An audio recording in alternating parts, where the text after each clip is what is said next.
All right. It's that time. It's that time. It's that time. All right. So thank you guys for all being here. I mean, you could literally be anywhere in the world, but you're here with us. So I really appreciate that. We got some giants of the music industry with us. So thankful to have them here on a Saturday at 6 p.m. Eastern. I don't know what time it is for you guys, but I really appreciate you guys being here. So let's start with just everyone introducing themselves. All right. I guess we'll start with Lou then. All right, hey, what's up, guys? My name is Lou. I'm the senior director of A&R at Columbia Records. I work across mostly our urban team, so I could work from Little TJ over to Fabio, a bunch of other urban artists here at the label. So I'm a senior director at A&R, and that's pretty much what I do. Cool. And then Ghost. My name is Lagost, also known as James Andrews. I handle a lot of the art direction for Universal Music Group artists, ranging from Elton John, Migos, Selena Gomez, Post Malone. So I manage and handle a lot of the advertising and creative assets for Universal Music Group artists. Awesome. And then MM. Hi, so my name is MM. I am head of monetization at Spotify, and essentially in a nutshell, I try and see how we can make the most money through their advertising business. So I've been there for 4 years and absolutely love it. And yeah, happy to be here today. Love it. Love it. So let's get started with just talking about like, what was your first gig in the music industry? I know when it comes down to thinking about the whole idea of the music industry, you could have started from anywhere. And so it's going to be really interesting to hear about all you guys' different paths. So let's start with Ghost. Let us know like how you got your feet wet and how you got to where you got to today. For me, it kind of started out just, being a regular teenager, just feeling like, there was much more to life than what I was doing at the time. I was very interested in music at the time. I had started designing around the same age as well, just late teens. But my first big gig came in my early 20s. I actually ended up working with Selena Gomez for a few months on her revival tour. Fire. So that was definitely a big turning point in my career that helped open many other doors that I'd never even dreamt could happen. You know what I mean? Yeah. From there, actually, with the same group of people that I was aligned with at the time, I ended up working with Khloe Kardashian for her Clofit brand and designing logos at that time as well for the brand. So that as well, huge opportunity, put me into a different place I never expected I would be. And from there, just continue to just evolve and just make sure that I'm putting time into grow my craft, grow my knowledge fundamentally so that I can continue to grow throughout my career. I feel that. And then Lou, you want to jump in there? Yeah, so the way I got into the industry. I always had a passion for music. I didn't know what quite I was going to do for a while. I always knew I loved music, so I started off growing up. I built a little studio in my house, started letting people come record in my house. And then eventually I went away to college and then I became a DJ. I just always been involved in music, and I was able to have a producer come up to me and play a beat for me, and I was able to get placement with Kanye West out of college. We've been using online resources, and that's what got me my first opportunity to intern at Def Jam, which eventually got me to Columbia Records. Now, one of my biggest things that I'm proud of is just seeing the growth of Lil TJ. Signing him when he was 16 years old and going to London just in November, having 4 sold-out dates in a row, 5,000 people. It's just seeing that it's definitely rewarding. But it just one thing I would say, just be the harder worker in the room and just always be open to learning new things because you can always grow. Crazy. Thank you for sharing that. And then MM, for you, I think your transition is pretty interesting. So I want to hear about your journey to the music industry. Yeah, I guess I'm the non-traditional one. I think like everyone, I grew up loving music, but my background has been primarily in tech. And I generally will only work for companies of apps I use, and it has to be a personal tie. So prior to Spotify, I spent 10 years in the tech industry, and I worked at Twitter. And then before Spotify, I was at Snapchat. and my background is in sales strategy and analytics and data. So I primarily worked in that capacity. So then my boss from Twitter actually went to Spotify, and he brought me over. And it just made sense because, again, I love music. I love the platform. I use it every day. So this was just a great opportunity to kind of just jump on in. And I really like being in music because it's a platform that everyone uses. I feel like it's the Switzerland of social media. So I think just working for Spotify has been great. And you know, I love music, so it's been an amazing journey. So quick question just to follow up on that is like, how do you see your skills from tech? How have they transitioned and helped you to move to like the music industry? I know you deal with like ads and monetization. So can you talk a little bit about that?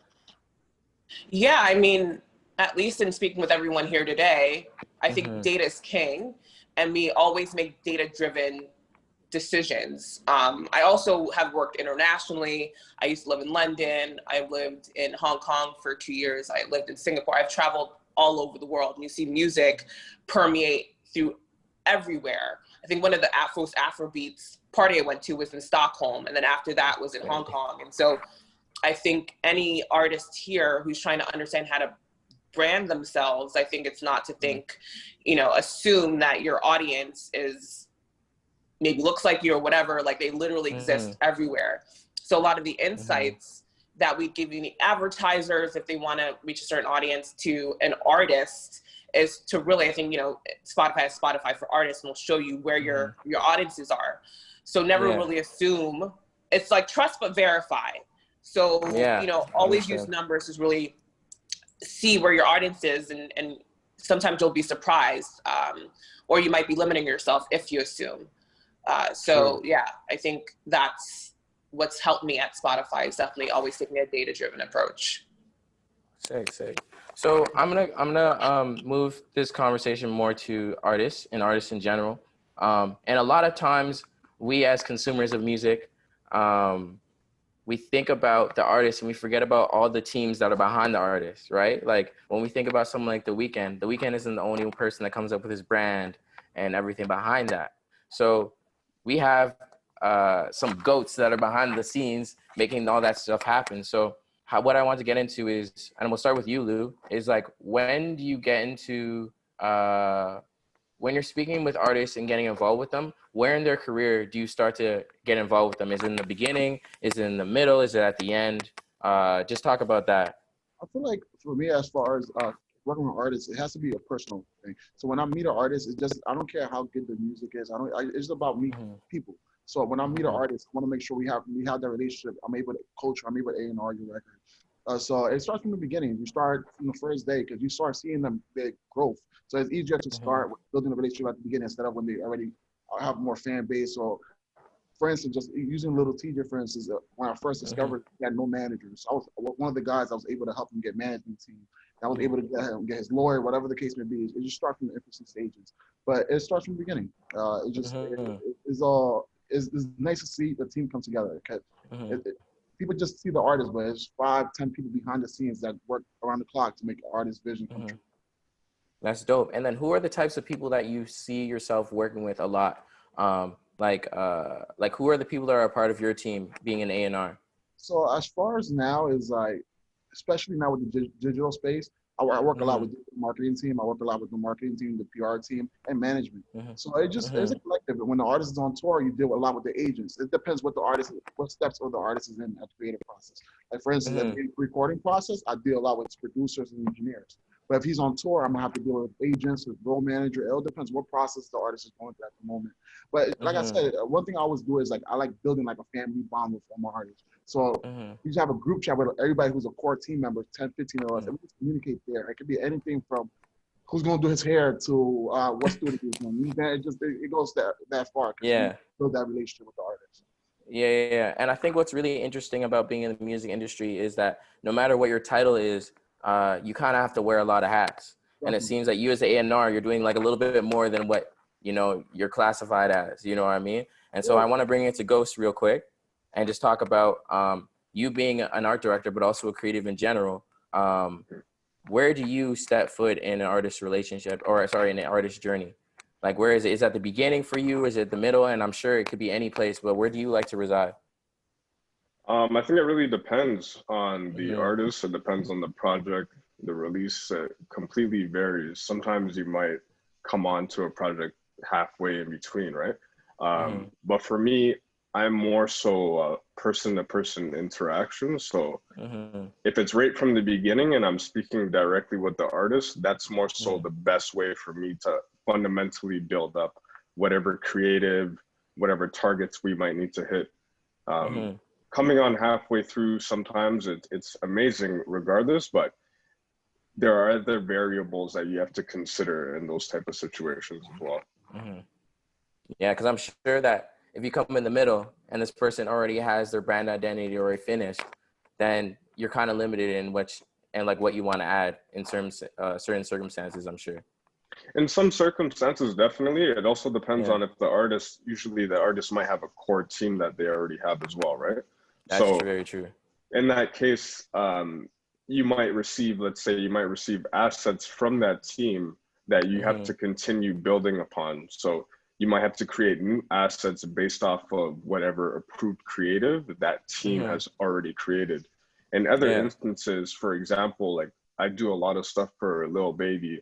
So for him, for example, like I might handle all of the creative, which will be used globally. But Mm-hmm. for an artist like, let's say, The Weeknd, he might have his own team already. Those assets and creative are already discussed upon and created. Mm-hmm. From Mm-hmm. there, they might create additional assets to help support the campaigns that are already occurring. Okay, that's dope. That's actually really good insight. So thank you for sharing that. No Um, problem. so interestingly enough, like all of you guys have had different journeys as to getting to like where you are in the music industry. So my question is like, what is your best advice for someone who wants to be a part of your career or want to do what you want to do? Like, what if you could tell someone like maybe if I avoided this or I did this, I'd probably be here faster, or this is what I wish I would have learned if I was younger. We can start with for this one. That's a great question. I mean, career paths are not linear. Like I Mm-hmm. said, I somewhat fell into that, but or fell into Spotify. However, there are still some intentional decisions I made beforehand, and the more intentional I become over the years, the more that I've seen me get to certain places a lot faster. So for me, I always do a vision board. I have a plan every year, and I do similar to what I do with my team when we do teams and we have like quarterly planning and stuff, and then we check throughout the quarter to see, how we pacing. I do that for myself. Mm-hmm. So one of the things I think, I started off kind of wandering aimlessly and sort of being a bit lucky, but over the years, I think being very intentional, even writing it out and Mm-hmm. seeing how you're pacing and having almost like a unwavering determination and Mm-hmm. vision is going to be helpful. I mean, when you're a lot younger, you might be a bit more open and you're like, hey, I really don't know what I want to do in the industry. You might be just kind of Mm-hmm. open to anything. And so both formal and informal mentors are helpful. Either, Mm-hmm. when I mean by informal, it can be sessions like this where people are in the industry and you're sort of like taking in the information. That's like informal mentoring. It could be reading books. That's informal mentoring, and then you kind of get a taste of things, but there's so many resources online. Anything where you can create and sort of get a taste of like, hey, I'm into music, but I want to be DJ. I kind of want to work at, A&R. Mm-hmm. Any way that you can sort of leverage the resources that you have to sort of get insight and sort of say, hey, actually this fits or this doesn't fit will help. Yeah. But like I said, just being intentional, writing stuff down. And then you can always pivot and say, okay, but as long as you have some type of roadmap and structure will be helpful. I love that. And then so Ghost, tell me a little bit about what you think you would have changed or any advice that you'd like to add. Advice, yeah. For me, I don't think I would have changed anything, to be honest. I Mm-hmm. think everything has its purpose in life, and there's a reason Mm-hmm. why it has brought us even all here today just to have this conversation. So whatever it might be, it could be a great situation, a bad situation. It's all brought you to that one point. And I just would say, like, you know, whatever it is that you want to do, don't be afraid to start now. You'll never be too old to do whatever you want to do. You know what I mean? Don't let it discourage you. If anything, use those moments and use that to fuel you for your next journey. You know what I mean? And just continue to believe in yourself. You know, travel, meet people, just keep the energy pure, keep your frequency as high as possible, and just make sure that you have goals and objectives for not only your career, but your life, right? Because that's all aligned. It's all one thing, one big picture. So just make sure you stay focused. Don't let things deter you. Don't compare. Don't let social media get in the way of things. You know what I mean? And if you're the only one doing what you're doing, just make sure that you remember that, you know, and there's not competition when you're in your own lane. Oh, I like that. There's no competition if you're in your own lane. Someone needs to write that down. That's about to be a tweet tonight. I like that. Thank you so much for sharing. And then Lou, let's get some gems, because I know you have some. So one of the things, me talking to a younger version of myself is, when I was an intern before, I was always afraid to bother people. Like, I was like, if I ask this person a question, if he's busy, I don't want to bother him.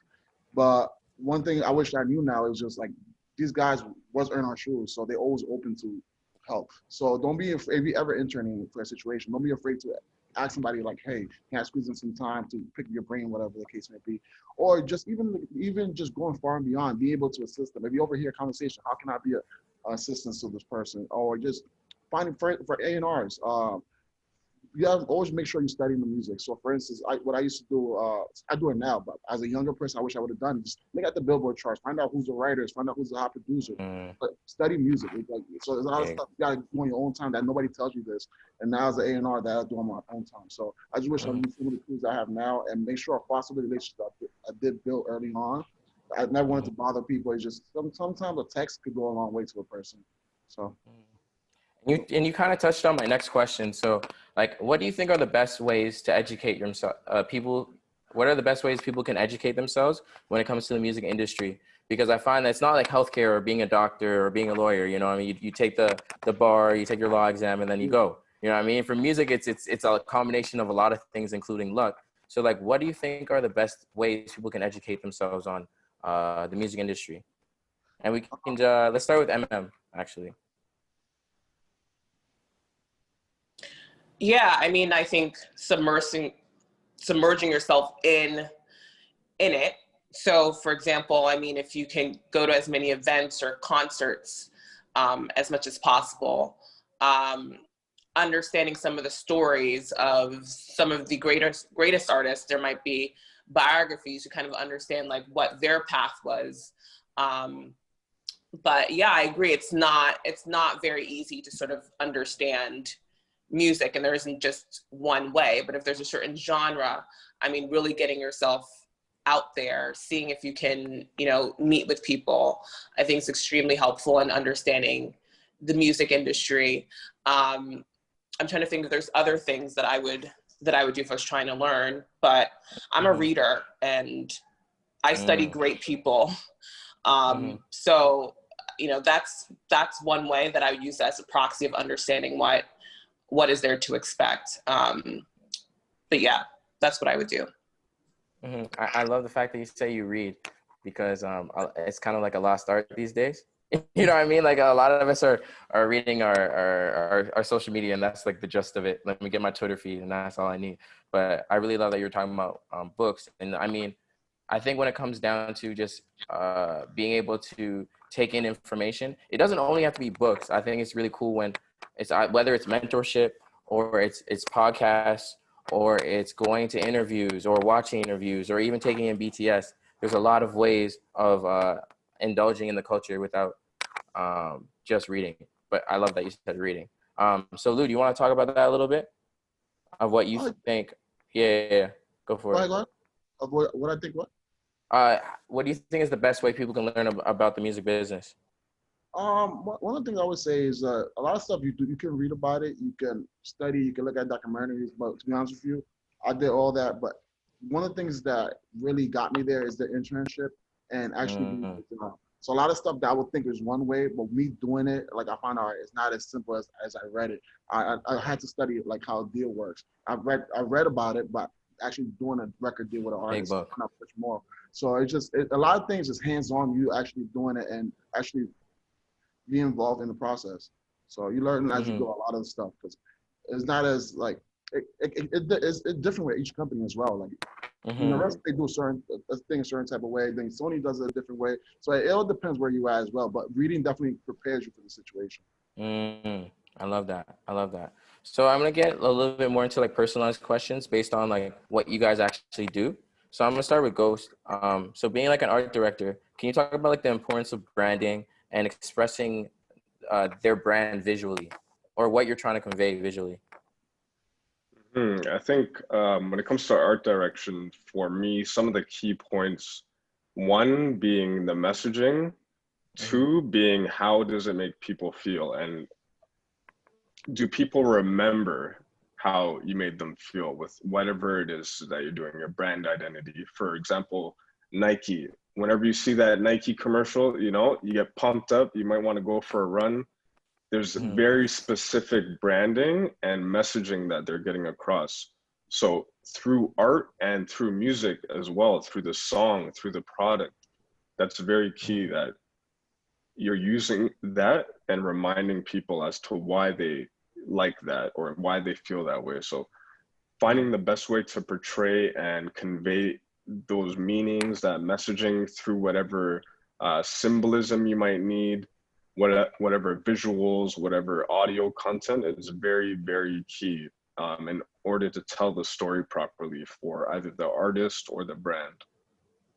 That's really dope. And just for the people out here, do you have any work that people could see, like your favorite works, that show, your process and stuff like that?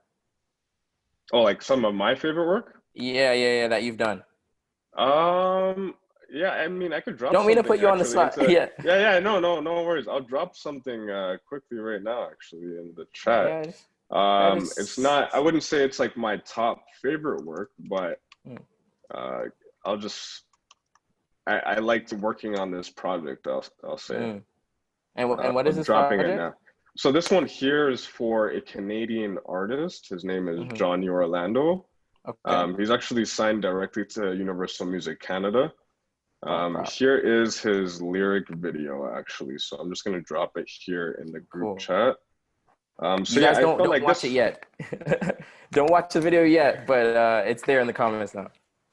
Yeah, so this was just a fun project to work on. I Hmm. really enjoyed just creating the animation. Once you see it, you'll understand. It's a bit more specific. It's not just your generic animation or Hmm. illustration. So I thought it was a really fun project. For me, that's what it's about as well. Like you gotta have fun. It's not just a job. You know what I mean? It's Yeah. very important to understand the music business, but also be a part of the music culture, not just the corporate side. And you know what I Hmm. mean? Understanding how the business works. It's all one big working machine and you have to Hmm. understand all components to it. Love it. Love it. And then so you are an avid traveler. You're all over the place. So being someone that works in the ad versus monetization space, how do you think traveling has changed the way you think? And what do you think ads are going to look like in the next 10 years, especially when we're talking about the music industry? Yeah. Oh, sorry. Let me. I think one of the things, especially being a global traveler, and I'll Mm, always be someone who has an international remit, is that there's so many different similarities and such overlap with genres and inspiration and you think that me as maybe a small artist is really only going to have an impact here, but it really scales literally all over the world. And I think tying that to ads is that ads nowadays, I mean, outside of just thinking of it as in a global perspective, I mean, you really have to understand not only just like your audience and their likes and dislikes, but like the socio-political climate is so strong now that really understanding the culture, like not like non-white audiences, is like going to be very, very, very, very key. I mean, I'm in music, and there are certain things, sometimes I've been in rooms where I've had to check people where they're like, oh yeah, we don't want to, they're, you know, an advertiser might say like, oh, I don't want to advertise against explicit content. And then someone will say, oh, well, just block all of hip hop. And I'm like, skirt. Wow. No. Yeah. Yeah. You know what that means if you're just like assuming that all of hip hop is explicit content. I'm like, pop has that too. Like, don't go assuming. And there's so many different bad assumptions from that. And luckily I was in the room to say that because it had been happening for a while. So, you know, even abroad, there's just certain cultural nuances that people have to really understand.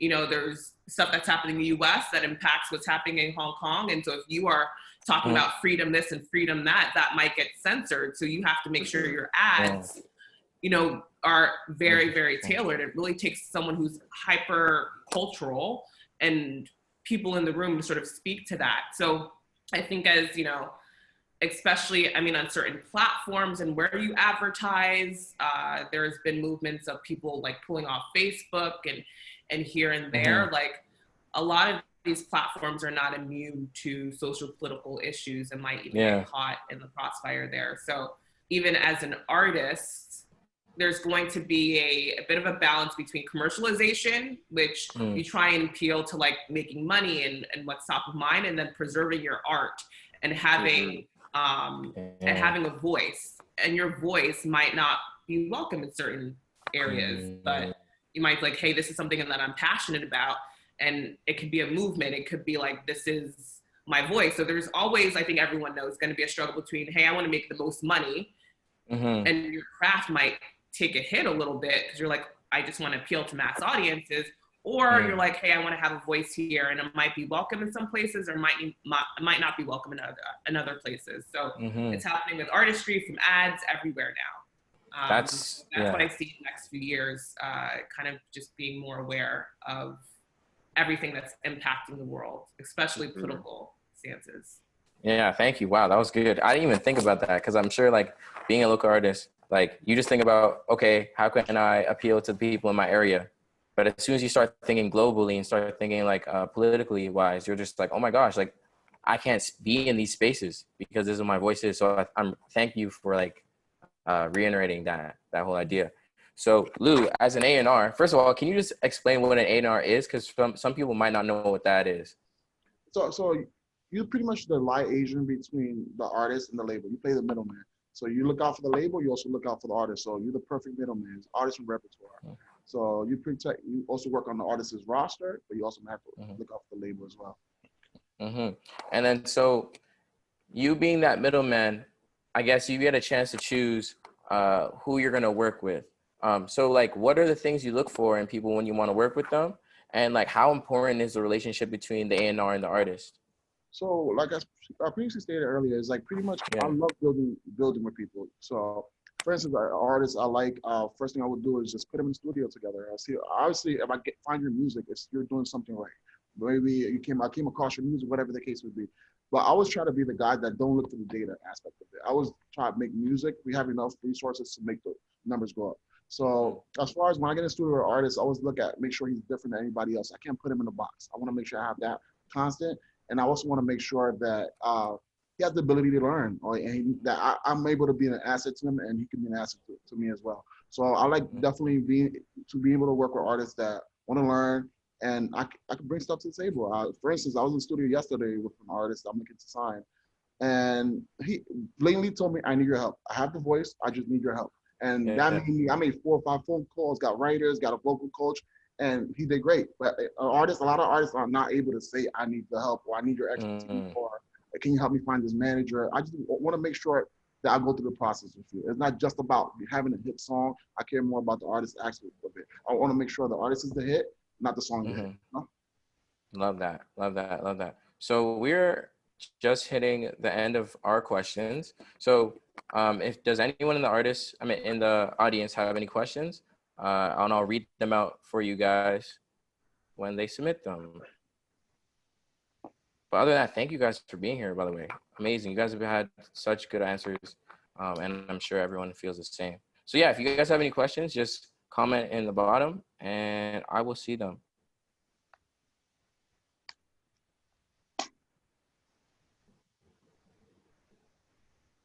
Unless there is no question, let's see. So while we're waiting for people, oh, okay, we got one. So how do you see the future of the industry? And this is from Gatchik. I hope I'm saying your name right. How do you see the future of the industry for the next year? That's the question.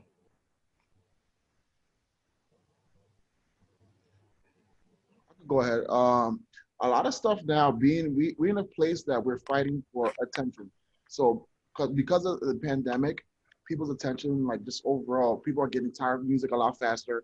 You don't have the same situation. The songs aren't getting played clubs or radio as much. So we're in a place that we have to use every resource to make the song work. So for instance, I see a lot of music transitioning over to TikTok, using Twitter, different places to blow your songs up instead of the old traditional way, which is radio or go to work at a club. So a lot of things change over to the streaming services.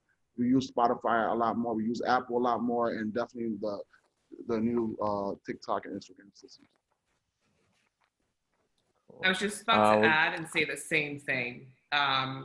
We see such a wave of what's going on in Instagram and what's going on in TikTok, even Snap, then pour over and occur on Spotify. I mean, I think there's like a TikTok specific playlist just because of the trends that are happening. There's more on the product side, which is something I pay attention to. There's more integrations with music and deals being done with the platforms and the labels. So, you know, you see in Instagram stories to now reels and, you know, which poor TikTok with reels. I mean, I feel like Instagram's a social media assassin. So, I mean, and, you know, you see the same stuff on Snap. So all of that now, anytime there's a moment that happens on one of those platforms, you can really see the correlation that happens with certain playlist kickoff or certain artists pick up. And then advertisers like, okay, if we want to know what's in the moment, they'll like come to us and we know, oh, well, I just heard this on Instagram. And so this is now going to be top immediately on Spotify. And so it's all interrelated. So definitely with social media and those platforms really pushing a lot of even newer artists onto the platform in music.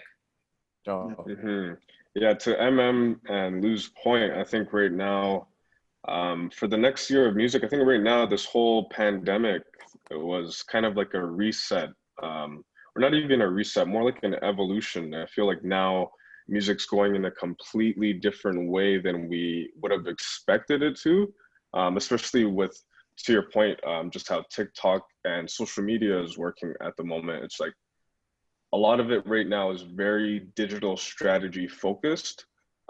People can't really mingle in person. So there's different ways of how corporations and artists have to work in order to strategically get the music in the right place as well and make sure that it's being heard to the capacity that it needs to.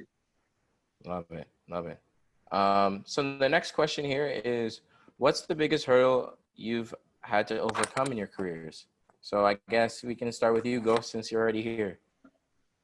Biggest hurdle, oh man, holy, that's a good one. I think with that, it's just, you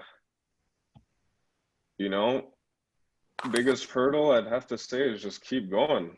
You know, you're just gonna be days that get super hard. You know, you're gonna be like, damn, like, you might be like, why am I doing this right now? You know, but I think the whole thing is just you got to keep that foot on the gas. You know what I mean? If you have to refill your tank, go ahead, but you just got to keep going. So yeah, that's the number one thing. Whatever it is, don't stop. Think about that long-term goal. Think about the legacy that you're trying to build with whatever you're trying to do. But that in itself is a hurdle. So you got to keep getting past it. There's going to be another hurdle, could be a year, 2 years from now. Who knows what it is? But just make sure you keep jumping over them, you know? And MM, do you have anything to add to that? Yeah, I mean, I would say, frankly, being a Black woman in tech and moving in Yep. spaces where I'm not Yeah. expected to be, and having the expectation of being effective as well. I have a global remit. I have traveled all over the world for my job. And so you enter into rooms where, you know, I have a data science background and I also am now an executive traveling abroad. And so I walk into the room with my heels on and they're like, okay, so she's the assistant, or it's implied like you're not the decision maker. And I don't know, I'm not, my parents are Nigerian and I have a little bit of like, wait, what? And I'm too dramatic. So that's something I also had to check because I also have like a bit of a personality. And I'm like, oh my gosh, the microaggressions. That would be the biggest growth I had to do in my career is being able to check that, knowing when, and everyone knows my personality is being firm when I need to be firm. But then also understanding like sometimes a little backlash, she's aggressive, she's, you know, I felt a little uncomfortable, you know, so I've had to balance when to turn it on, turn it off, how to fully be present, be authentic, know which spaces where I feel safe. There's certain companies I will never work for because I know I will not feel safe and I will not be productive. Spotify is an amazing place to work. I felt that I could be myself, and still be effective, and people trust my leadership. But it's taken a lot of growth and understanding like what works for me, what doesn't work for me, to get there. So yeah, I would say that's been the biggest challenge of my career, is just being just not the only one in the room. Feel that. And then Lou, you want to add? As an A&R, you always face challenges because your job is to share. Like, you may see an artist, you might be the only one that sees this artist as a superstar. Now you have to convey that message to your company and make sure everybody that's part of the team sees the vision just like you. So I'm talking about my old experience. I worked at a label that I just didn't know how to get through. For instance, I found an artist. From the moment I saw him, I heard his first song, whatever I put him in the studio, I saw he was clearly a superstar. And I didn't know how to tell that message to my team. And so at different times, like, all right, how can I make sure my team understands this guy's going to be a superstar, this guy's a star, he has the potential of making a record. So as an A&R, you face hurdles every day because you have to pitch the artist to the label. Remember, you're the middle artist and label. So A&R, sometimes they don't see the vision, and you have to find a way, how are you going to get your team and everybody involved to understand this guy, we should partner with. It's the one. It's the one. So as an A&R, you face a lot of challenges, and you have to make sure, keep your head up, and if you don't sign that one, go for the next one, and just keep going. You know, so it's just part of the job. Just sometimes the artist may not work for your label. You have to understand the audience. So like, this artist is great. I know my label. This is not for my label, whatever the case may be. So understanding that. Important. So next question is, and I'm going to put both of these together, but it's Will and also an admin here at Vision. So they're asking, what is the potential role do you guys see in virtual reality and AR with marketing with new artists? And I guess I'll start with you, Lou, just because you're already here. I just feel like it's more collaborative work now. It's like, so for instance, for a song now, I definitely work closely with my digital team, my digital campaigns. They're the first people that get the songs because they're the ones that's going to work the digital space. So they're just more involved in the creative process. They invited to my studio session, something that a year or 2 years ago they would never do. You know what I'm saying? So they just fully involved in the song structure. They fully involved with the music now. So it's just a whole different space coming with this digital era that we're in now, which was leading the And then MM, in terms of being someone that works with Spotify, and I don't know if this is confidential or not, so if it is, we'll just stop talking about it. But do you guys see any AR potential or any 3D designing when it comes to Spotify?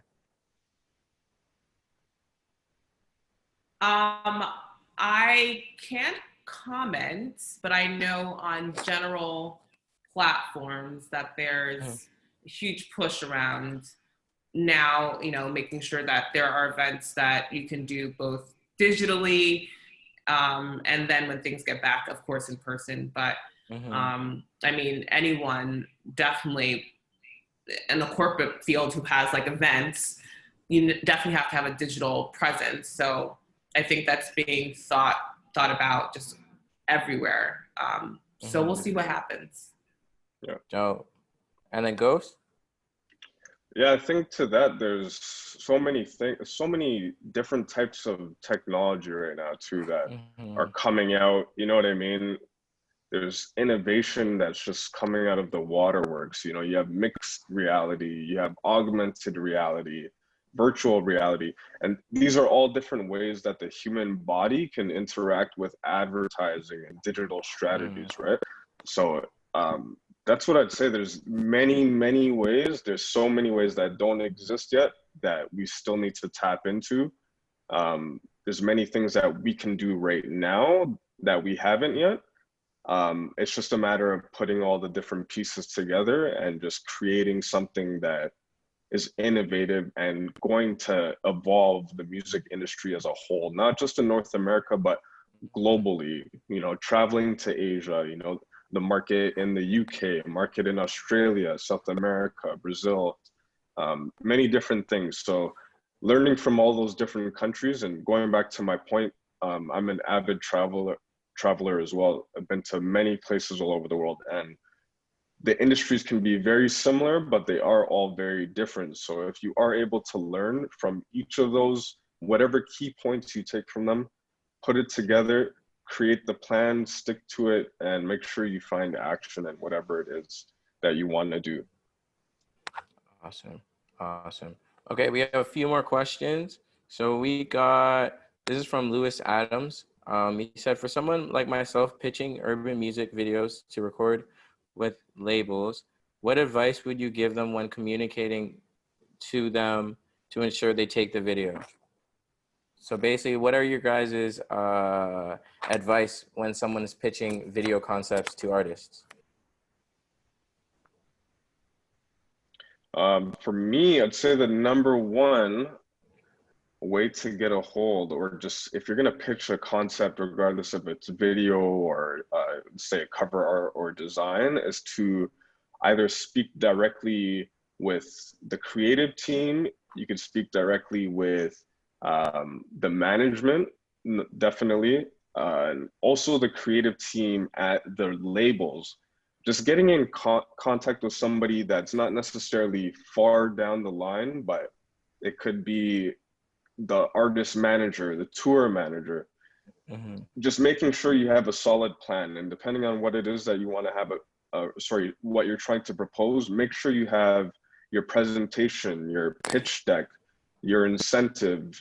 There's so many people that are, you know, as they say, spamming the artists or trying to get a hold of them. And you have to stand out, and you have to make sure that you're presenting something that's going to be a game changer. It's going to move the needle. You know what I mean?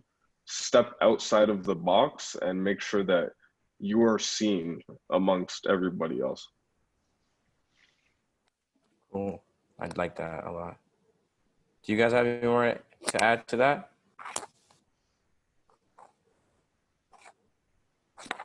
No? All right, cool. So we'll go to the next question.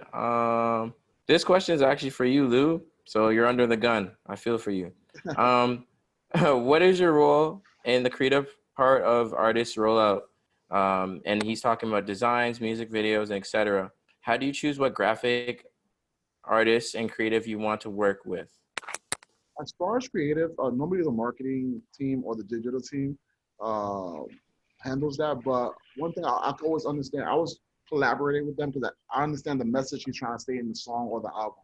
So I make sure what he's delivering and definitely give it to the right departments. I try to stay in my own niche, which is the music side of it, but I would communicate with the other departments. Which, for instance, I was just talking to Fabio about a video we're about to do, and he was telling me which director he wants with vision. And I sit down after that, speak to the marketing team, and speak to digital, like for come up with the vision. It's very collaborative. Nowadays, everybody works together. It all starts with the music. All right, so here's a lighter question. Thank you for answering that. That was awesome. Here's a lighter question. Can any of the speakers touch on their favorite artists, entrepreneurs, or role models? Anyone you admire in the game, whether it's music or non-music?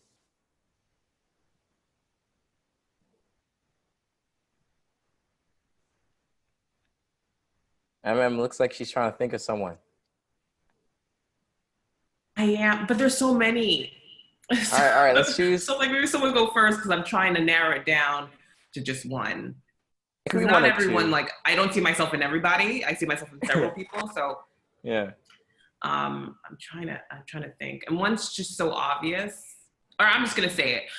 I love Beyonce, but mainly, I know it sounds obvious, but whatever. It's mainly because and just seeing her work ethic, it's just how I am and how I aspire to grind.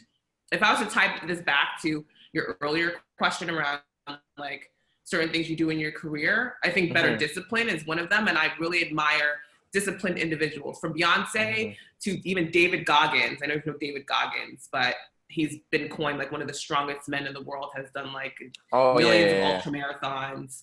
And I love just people who have grit, who just keep going. So that pours into like into how I try and like run my life, whether it's waking up at 5:30 a.m., whether it's, reading, always trying to read a book. Like I love self-help books, whether it's when I'm on the treadmill and stuff. Like I work out, not just to work out and look a certain way, but I work out because it makes me feel present in my job. I'm like, I have a team that looks up to me. I can't have an off day. Like, it's not just about me. It's about my team, the other people that work with me.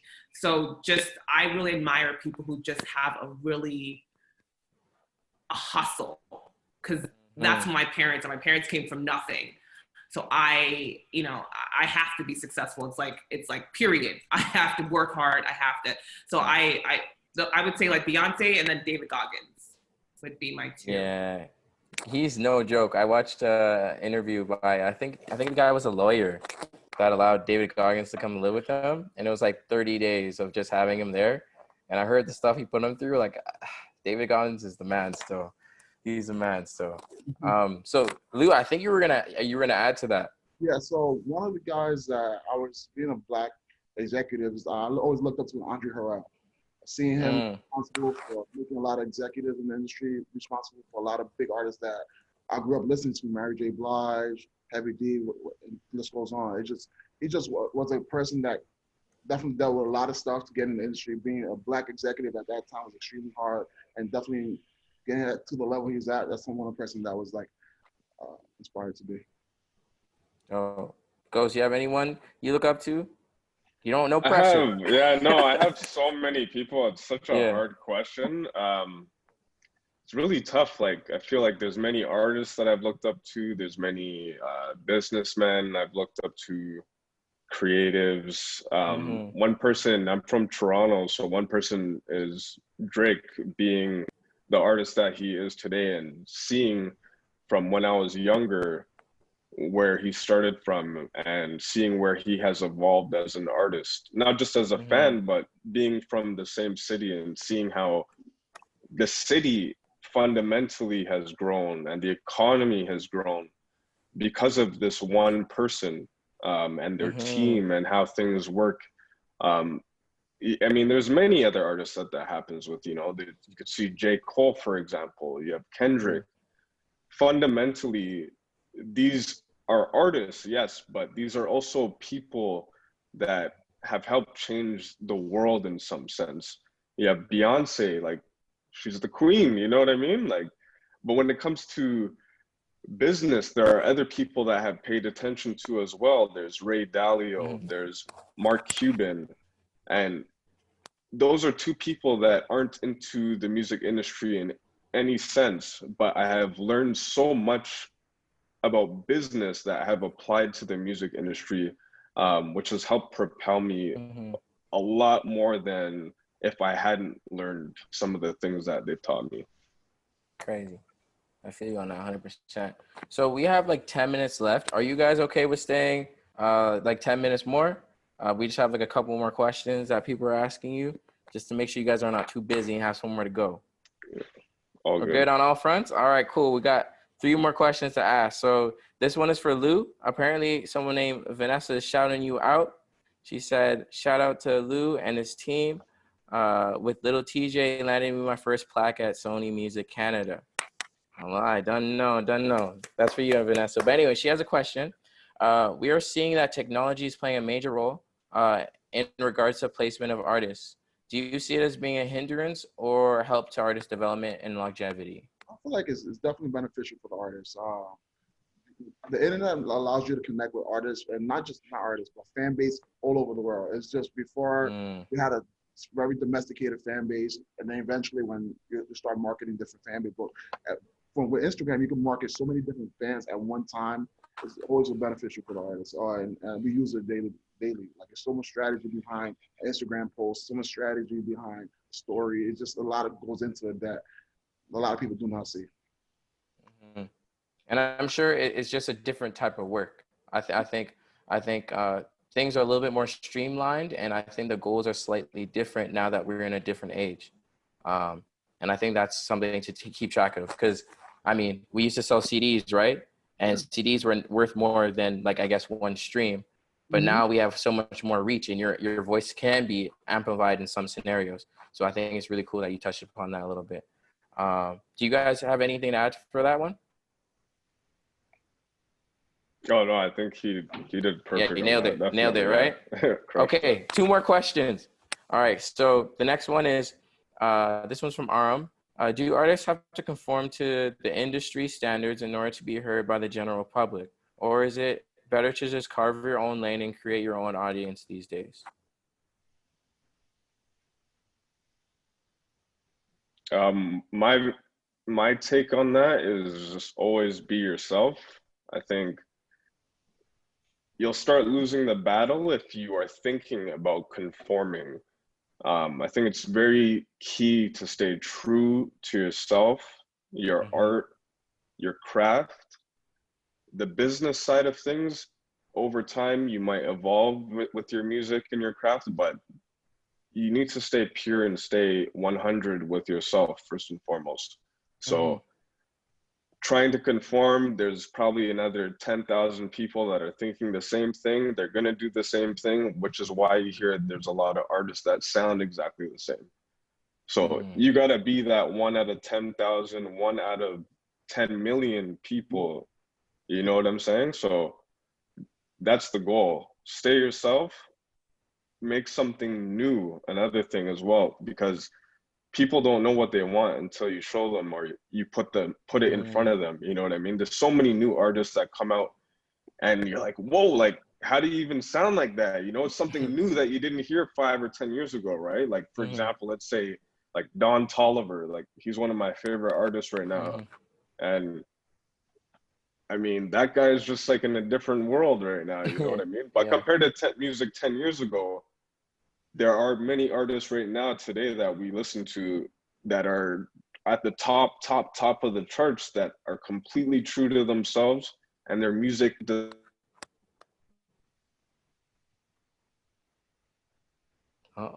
Did we lose it? So keep it true, to keep it pure, you know? 100%. I would like to add on to that one.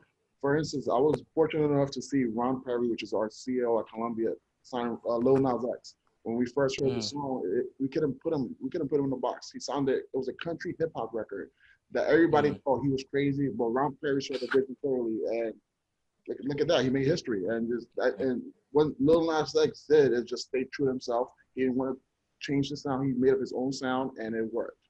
So I always tell artists, stay in your own lane. You're gonna build your fan base. As long as you feel like you're growing, your fans are gonna start growing.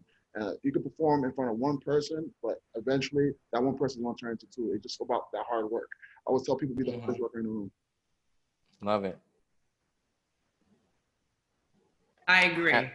Like, there's nothing else. I would never say for anyone to conform. You just have to stay true to yourself. The worst thing is if you weren't to get successful and you try to commodify your craft and you spend all these years commodifying, and then things don't work out and you have this regret of, what if I was just myself? I'd rather fail being myself than fail trying to be somebody else. And then, you know. Yeah. So yeah, just +1 to what everyone else was saying. Do not Let's conform. go.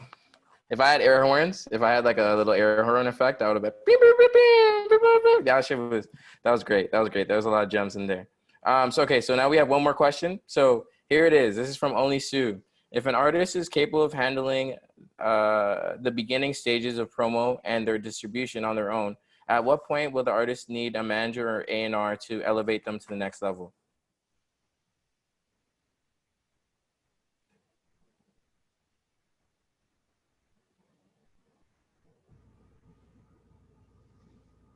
Do you guys hear me? It was breaking out for me. Can you say it one more time? Yeah, I got you. I got you. All right, cool. So the question is, only Sue. If an artist is capable of handling their beginning stages of promo and distribution in their starting stage of their career, at what point will an artist need a manager or an A&R to elevate them to the next level? I feel like well, it's never too early to need somebody's help. You know what I'm saying? So there's no such thing as I got it from the beginning. It's a such thing as I could do the music aspect of it, but my manager could help me out, get this videographer, could get me this person to shoot this video, could get me this person for this blog. My A&R could plug me in with this producer, this, could get me this verse for whatever song it is. But I feel like it's never too early to get help. A lot of people make the mistake that they get to a certain point, get big enough, and be like, hey, now I need a manager. But I would suggest if you can find a manager early on in your career, definitely get it on, because you guys can start building the bond and relationship to where you get to that point. You guys already have an established relationship instead of rushing and finding somebody. Dope. Any of you guys want to add on to that? No, I think to his point, like that's perfect. I think as well as when finding a manager, sometimes it might just come to you, you know what I mean? But there might be that point in your career or when you're starting out too, where you're, you know, you might feel overwhelmed. There's so many different components, especially being an artist, you know, there's so many things to think about, but there's also so many things that a team around you has to think about that you might not be aware about. So I think it's just a matter of just letting things happen, and it'll happen at the right time. And sometimes management will find you, you know what I mean? But if you do feel like you are in that next space and next portion of your journey and career where you feel you need that type of team, just get out. You got to start connecting, you got to start traveling, and it all come together. Oh, no.